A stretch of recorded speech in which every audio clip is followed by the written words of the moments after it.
Hi friends, welcome to our channel. ఈరోజు video వచ్చేసి వరలక్ష్మి వ్రతం కదా. పొద్దున్నే లేచి పూజ చేసింది చూడండి. అక్కడ కనిపిస్తున్నాయి కదా, రెడ్, గ్రీన్, ఎల్లో చిన్న బ్యాంగిల్స్ అమ్మవారి కోసం అని ఉన్నది మా మమ్మీ. అట్లనే సమ్మక్కని సారక్కని చేసింది. కామెంట్ బాక్స్లో కామెంట్ చేయండి ఎంతమంది వరలక్ష్మి వ్రతం చేసుకుంటారో శ్రావణ శుక్రవారాలు. హారతి ఇస్తుంది ఇప్పుడు. పైన కూడా ఇస్తుంది, పైన దేవుళ్ళు ఉంటారు. మీరు కూడా హారతి తీసుకోండి ఫ్రెండ్స్, తీసుకోండి మీరు కూడా.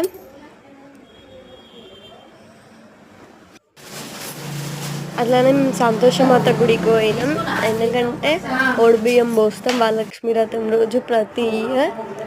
కాబట్టి ఈసారి కూడా వరలక్ష్మి వ్రతం రోజు బియ్యం పోద్దామని మా మమ్మీ వెళ్ళింది. మమ్మీతో పాటు మేము కూడా వెళ్ళినాం.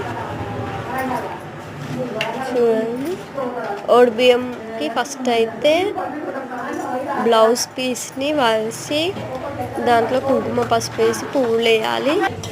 తర్వాత బియ్యం పసుపుతో కలుపుకున్న బియ్యం అల్లి 3 సార్లనైనా 5 సార్లనైనా పోయాలి. పోసి మిగతా మొత్తం పోయేసి జాకెట్ పీస్ అవన్నీ పెట్టాలి. Like, share, subscribe to my channel.